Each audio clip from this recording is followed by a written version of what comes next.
Hello दोस्तों, तो इस एपिसोड की शुरुआत भी वहीं से होती है जहां पे इसका लास्ट एपिसोड एंड हुआ था।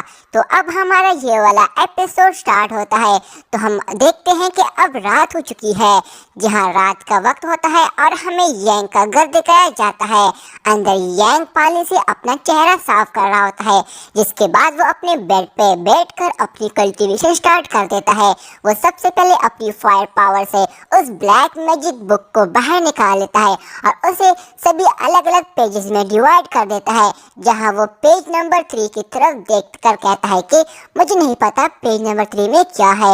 और जैसे वो ये सोचता है कि तभी पेज नंबर 3 से एक फर्नेस ट्रेजर बाहर निकलता है। यांग उसे अपने हाथ में पकड़ता है और खुद से कहता है कि लगता है आज सुबह के वक्त मेरी कल्टीवेशन बॉडी हाइडिंग लेवल 4 पे पहुंच चुकी है, इस वजह से शायद ये मुझे इतना हैवी नहीं लग रहा है। तभी वो पेज उसे कुछ टेक्स्ट शो करता है। अब यांग को कुछ भी समझ नहीं आता उसका, जिसका मतलब समझने के लिए वो तुरंत ही उस फर्नेस को टच करता है, जिससे वो अब दोबारा जब टेक्स्ट को देखता है तो अब समझ पाता है और खुद से कहता है कि इसका बर्नर खुद से नहीं जलता, इसे जलाने के लिए इसमें बहुत सारे हाई लेवल के हर्ब डालने होंगे, जिससे ये फ्रेगनेट अरोमा क्रिएट कर सकता है। मतलब कि एक खूबसूरत खुशबूदार फ्रेगनेट, जिससे इसको कल्टीवेशन के तौर पर इस्तेमाल किया जा सकता है।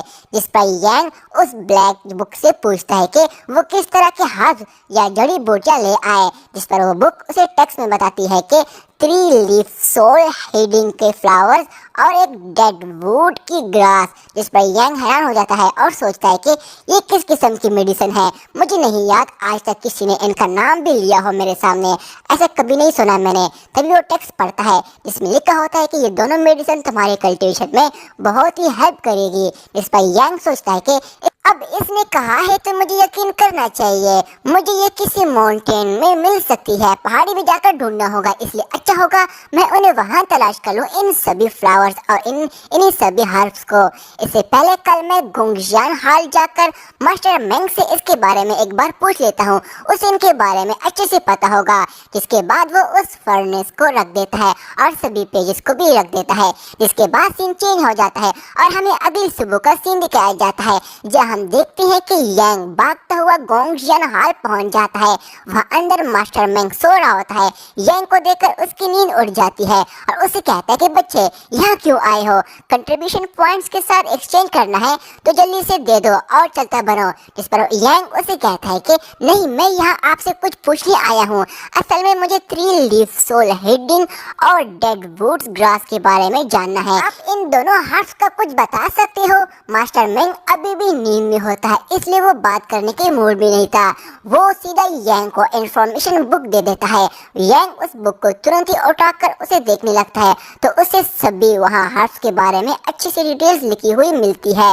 वहाँ उसे 2 हर्ब्स दिखाई देते हैं, जिस पर वो मास्टर मेंग से पूछता है कि यहाँ बुक में 2 पॉइजन ड्रग्स के बारे में लिखा है, ये 2 फ्लावर्स काफी खतरनाक है, ये लोगों के लिए सबसे ज्यादा खतरनाक है। जिस पर मेंग उसे कहता है कि बच्चे तुम्हें क्या पता, हर एक मेडिसिन हमारे लिए डेंजरस है, बस डिपेंड करता है तुम्हारी कल्टीवेशन पे कि एक फ्लावर या मेडिसिन उसके लिए एक दवाई है या फिर जहर। बिकॉज एक फ्लावर का टॉक्सिक होना आम बात है, मगर मुझे ये बताओ तुम्हें ये 2 मेडिसिन क्यों चाहिए जो आपने बताई है? मेरे कंट्रीब्यूशन हाल में बहुत सारे मेडिसिन है, एक सिल्वर कॉइन कीमत पे आप तुम यहाँ से कोई भी ले जाओ यार। ये सुनकर यांग उसे कहता है कि तुम कितने लालची हो, बाकी मेरे पास इतने पैसे भी नहीं है कि मैं तुमसे कुछ खरीद सकूं, समझे, इसलिए मैं खुद ही जाकर ढूंढना चाहता हूँ।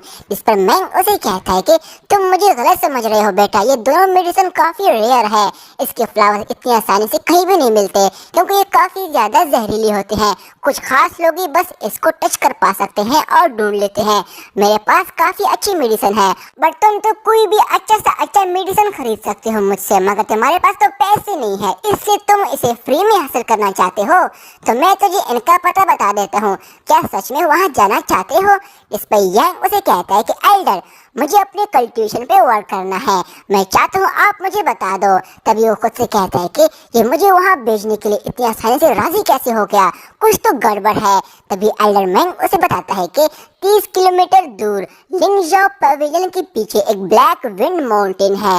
तुम्हें जो ये 2 मेडिसिन चाहिए, तुम्हें ये ब्लैक विंड माउंटेन में ही मिल सकती है। तुम अपने साथ इस बुक को भी ले जाओ और माउंटेन जाकर अपने लिए वहाँ इसे ढूंढ कर घर ले जाना।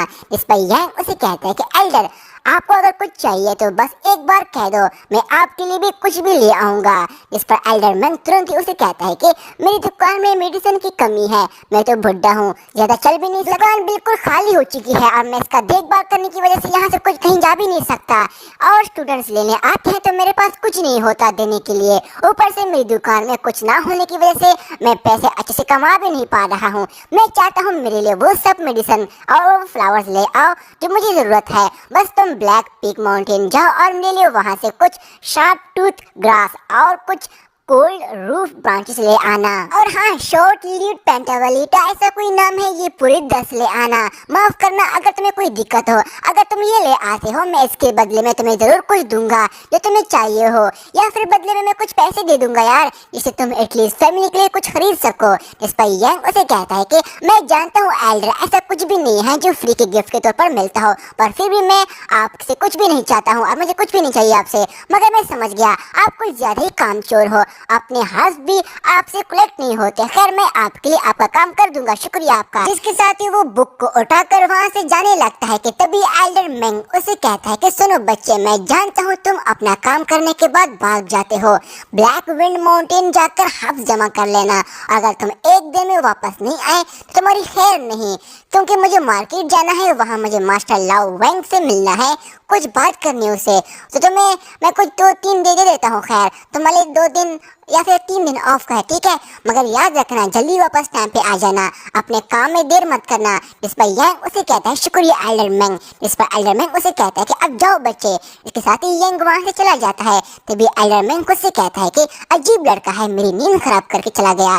तभी यहाँ पे हमारा सीन चेंज हो जाता है, जहाँ अब हम ब्लैक विंड माउंटेन को देखते हैं। उस माउंटेन को देखकर यांग सोचता है कि ये तो काफी बड़ा है, खैर मेरे पास 3 दिन है, मुझे पैदल चलकर काम करना होगा। और इतना कहते ही वो माउंटेन की तरफ चला जाता है। इसके बाद हम देखते हैं कि वो एल्डर मैंग के बताए हुए उन सभी हर्ब्स और फ्लावर को जमा करते हुए उसे अपने टोकरी में डालता है, और ऐसे करते हुए काफी ज्यादा जमा कर लेता है। वही एल्डर मैंग का काम करते हुए यांग सोचता है कि इस लालची बुड्ढे ने इतनी ज्यादा हर्ब्स मुझसे मांगी है कि पूरा दिन गुजार दिया मैंने, अभी तक मैंने इसका काम कंप्लीट नहीं किया, इसलिए तो इस बुड्ढे ने मुझे ब्लैक विंड माउंटेन भेज दिया, वो भी इतनी आसानी से। जिसके बाद वो एल्डर मैंग की बताई हुई एक लाश हब उठाकर अपनी टोकरी में डालकर उसका काम कंप्लीट कर लेता है, और फिर उसे उठाकर अपने लिए ढूंढने निकल जाता है।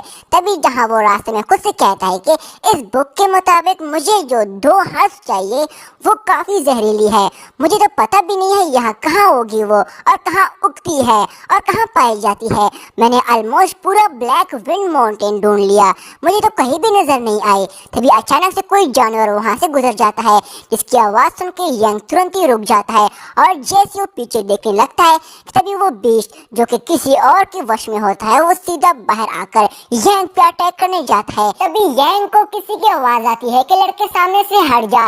यंग जैसे ही भागने लगता है कि तभी उसके चेहरे के करीब से कुछ एरोस गुजर जाते हैं, जो कि सीधा उस बीस्ट की आंखों को जाकर लगते हैं, और वो वहीं मरकर गिर जाता है। तभी एक आदमी और बच्चा जो कि बाप बेटे होते हैं वो वहाँ यंग के पास आ जाते हैं। इस पर वो आदमी यंग से पूछता है कि बेटा तुम ठीक तो हो ना, तुम वेपन के बिना ऐसे बड़े खतरनाक बीस्ट का सामना नहीं कर सकते हो, तुम हमारे पीछे रहो, चलो इसे मारते हैं। तभी वो बीस्ट दोबारा से जिंदा होकर उठ जाता है और काफी ज्यादा गुस्सा हो जाता है।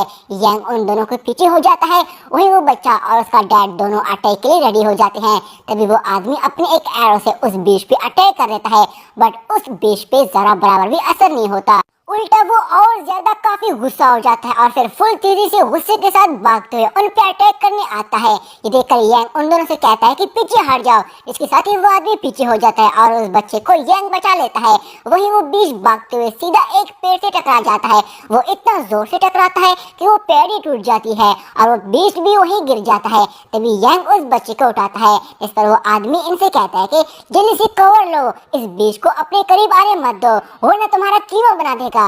इसके साथ ही वो उस बीस्ट पे अटैक कर देता है पर वो जिंदा होता है। इस पर वो आदमी कहता है कि बीस्ट का मुकाबला करना आसान नहीं है। तभी वो बीस्ट उठकर दोबारा से उन पे अटैक करने जाता है। ये देखकर वो तीनों वहां से भागना शुरू कर देते हैं और भागते हुए अलग अलग दोनों रास्ते पे डिवाइड हो जाते हैं, मगर वो बीस्ट यांग और बच्चे की तरफ भाग जाता है। यांग और वो बच्चा अपनी जान बचाते हुए बड़ी तेजी से भाग रहे होते हैं। तभी दूसरी तरफ ये देखकर वो आदमी तुरंत ही अपनी एरो से उस बीस्ट पे अटैक करना शुरू कर देता है, मगर उस बीस्ट पे जरा भी असर नहीं हो रहा होता है। ये देखकर यांग भी समझ नहीं पा रहा होता है कि आखिर ये कैसे हो सकता है।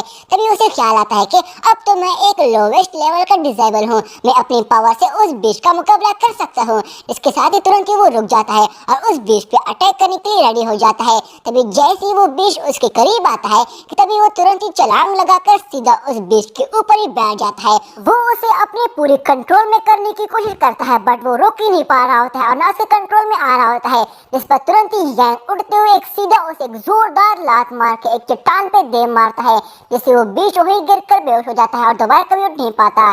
तभी वो बच्चा अपने डैड के पास जाकर उसे कहता है कि डैड, हमने इस बीस्ट को जान से मार दिया। इसके बाद वो यांग के पास जाकर उसे कहता है कि भाई तुम तो काफी ताकतवर हो। तभी वो आदमी यांग से पूछता है कि लड़के तुम ठीक तो हो ना। जिस पर यांग उसे कहता है कि मैं ठीक हूँ। इसके बाद वो आदमी उसे बताता है कि मैं और मेरा पिताजी इस माउंटेन में शिकार के लिए आते हैं, तभी हमारा सामना इस अजीब बीस्ट से हुआ। इसके लिए हमने एक जाल भी बचाया बट सोचा नहीं था ये उसे बचते हुए इसलिए तुम्हारे पास आ जाएगा। तुम तो बार बार बचे हो बच्चे। इस पर यांग उसे कहता है कि आपका बहुत ही शुक्रिया, मैं ठीक हूँ। अच्छा तो आप लोग ब्लैक विंड माउंटेन में शिकार के लिए आते हो। इस पर वो आदमी उठकर उसे कहता है कि हाँ तुमने सही कहा और इससे ही हम अपनी फैमिली को सपोर्ट देते हैं और ये हम रोज करते हैं। जिस पर यांग उसे पूछता है कि क्या आप दोनों ने ब्लैक विंड माउंटेन में कोई जहरीली हद देखी है। जिस पर बच्चा अपने डैड से कहता है कि डैड ये 3 माइल दूर ईस्ट पे है ना। इस पर उसका डैड यांग से कहता है कि इसने सही कहा, हम उस जगह को जान यिन डेथ लैंड कहते हैं। वो एक मौत की जगह है जहाँ से लौटना नामुमकिन है। वो बहुत ही बड़ी जगह है, वहाँ कोई पेड़ नहीं। इस पर यांग उसे कहता है कि क्या आप मुझे उसका रास्ता बता सकते हो। इस पर वो आदमी कहता है कि इस माउंटेन में काफी बड़े बड़े चट्टान और पत्थर हैं जिससे तुम रास्ता भटक सकते हो और पहुँचते पहुँचते तुम्हें काफी देर लग जाएगी, इसलिए हम भी आपके साथ ही निकलते हैं ताकि जल्दी तुम्हें वहाँ पहुँचा दें। जिसके साथ ही दोस्तों हमारा ये सीन यहाँ पे चेंज हो जाता है और हम उस जगह को देखते हैं जहाँ यांग उन दोनों के साथ उस जगह पे पहुंच जाता है। तभी यांग को एक हद दिखाई देती है, उसे देखकर काफी ज्यादा वो खुश हो जाता है और फौरन उसके पास जाकर उसे उस बुक में चेक करता है तो ये सेम वही ग्रास होती है जो उसे चाहिए होती है। जिस पर तुरंत ही उसे तोड़कर अपने हाथ में पकड़ लेता है कि तभी वो आदमी उसे कहता है कि बच्चे तुम्हारा काम हो गया। इस पर यांग उसे कहता है कि मेरी मदद के लिए आपका बहुत ही शुक्रिया, मगर काम अभी नहीं हुआ मेरा, मुझे और आगे जाना है और पता नहीं मुझे और कितनी देर लग सकते हैं। इस पर वो आदमी उसे कहता है कि बच्चे तुम्हारी बॉडी कमजोर है, ऊपर से तुम अभी यंग हो। इस डेड लैंड में तुम्हें कुछ हो गया तो यहाँ बहुत ही बड़े खौफनाक और खतरनाक किस्म के अजीब बीज पाए जाते हैं। क्यों ना तुम आज रात की आराम हमारे साथ यहीं पे कर लो, कल सुबह हम तीनों इस फ्लावर्स को ढूंढने जाएंगे। इस पर यांग उसे कहता है कि चलो ठीक है, आपका बहुत ही शुक्रिया। इसके बाद सीन चेंज हो जाता है और अब हम अगली सुबह का सीन देखते हैं। यांग की आंख खुल जाती है और तुरंत ही उठकर देखता है तो वो दोनों वहाँ नहीं होते। इस पर वो सोचता है कि शायद वो चले गए हैं। इसके बाद वो एक जगह पर बैठ जाता है और वो वहाँ अपनी कल्टीवेशन स्टार्ट कर देता है, जहाँ वो सोल रन में अपनी मार्शल आर्ट और कंग फू अटैक्स के स्किल की प्रैक्टिस कर रहा होता है। तभी वो अपनी स्पिरिचुअल एनर्जी की प्रैक्टिस शुरू कर देता है, जिससे यांग की पूरी बॉडी में स्पिरिचुअल फायर फ्लेम एनर्जी की और एक्टिवेट हो जाती है। इसे पता चल जाता है कि यांग ने एक और ब्रेक थ्रू कर लिया, जिस पर तुरंत ही यांग अपनी पावर्स चेक करने के लिए सीधा अपने मूव टेक्निक स्किल से एक अटैक शूट करता है, जिससे वो इस बार पहले से ज्यादा पावरफुल एनर्जी का अटैक कर पा रहा होता है। ये देखकर यांग काफी ज्यादा खुश हो जाता है, जिस पर वो उठकर खुद से कहता है कि मैंने तो कुछ ही दिनों में ही आखिरकार ब्रिटल बोन्स लेवल पे भी ब्रेक थ्रू कर लिया। मैं काफी तेजी से ट्रेन हो रहा हूँ, इसके साथ ही वो कुछ अटैकिंग मूव शो करता है, जिससे अब ऐसे काफी बेहतर अटैकिंग स्किल भी मिल गई होती है। तभी वो सोचता है कि मुझे जल्द से जल्द इस आखिरी हार्स को ढूंढना होगा, इससे मैं मेरी प्रोग्रेस और भी काफी जबरदस्त तरीके से इंक्रीज हो सकती है। यही एक रास्ता है जिससे उम्मीद है कि मैं इनडिसेबल बन सकता हूँ। तभी उसे उस आदमी और उस बच्चे की आवाज आती है चिल्लाने की, जैसे सुनकर वो समझ जाता है कि जरूर कुछ तो गड़बड़ है। इस पर तुरंत ही वो उनकी तरफ भाग जाता है उन्हें बचाने के लिए। और यहीं पे दोस्तों हमारा ये वाला एपिसोड भी यहीं पे एंड हो जाता है। दोस्तों ये वाला एपिसोड आप लोगों को जरा बराबर भी अच्छा लगा है तो मेरे इस चैनल को सब्सक्राइब करके इस वीडियो को लाइक कर देना। शुक्रिया।